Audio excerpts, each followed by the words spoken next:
We're going undercover in Fulton County with Colonel Adger and Sheriff Knoll from A&E's hit show 60 Days in Atlanta to find out what really happens behind bars. Good morning, guys.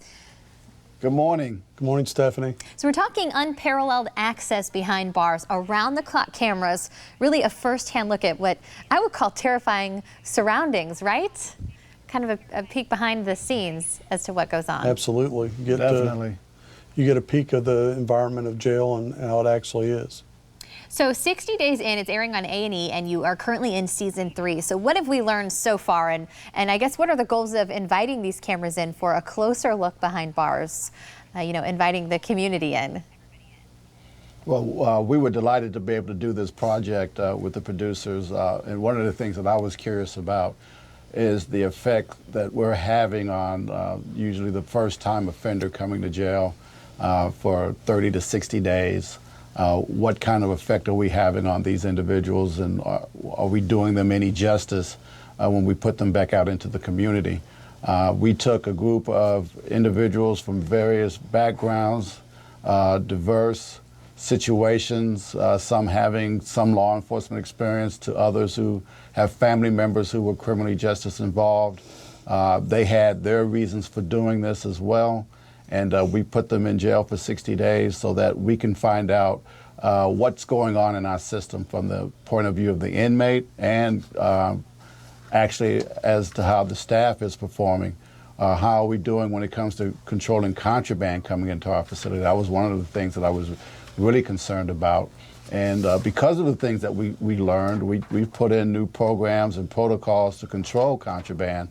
Here recently, we've interdicted record amount of contraband coming into the Fulton County Jail, and that can only make the entire system better for everybody involved. Yeah.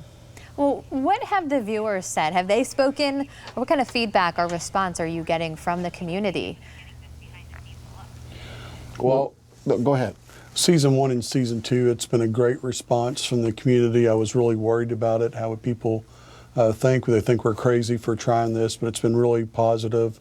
And not just the local community, but really all over the country, and even outside the United States. And I'm sure Colonel Adger's got the same thing. Oh, definitely.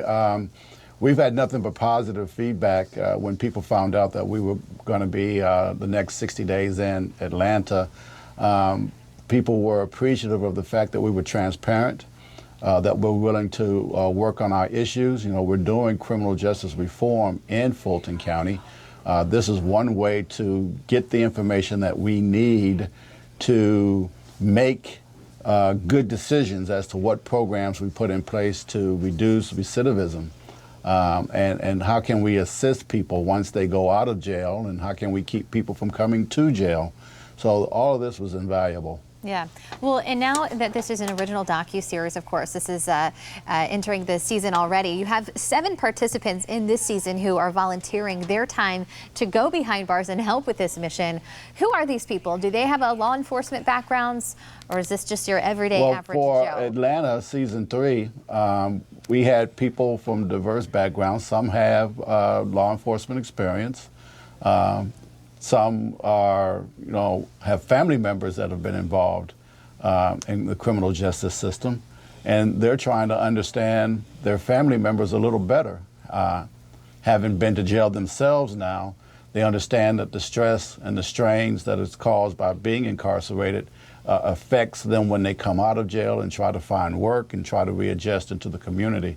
So we've had, a wide variety of people involved in this project, all the way from season 1 and 2 to now season 3 in Atlanta. And we only, get better as we do these kinds of things. Yeah. Well, how has this experience changed you, maybe personally, or even just as a law enforcement officer? Has it? Well, I think it's been a positive. Of course, I told earlier when we did season 1 and 2, it was really worried how would the staff take this, how the community take it. But I think it's really been a great experience. It's shown true transparency in the community, especially some of the community that's been traditionally critical of corrections and law enforcement. I think this has been an eye-opener to them. Even people that normally were critical, like I said, are actually praising what we're doing and what we're trying to do to help fix the system.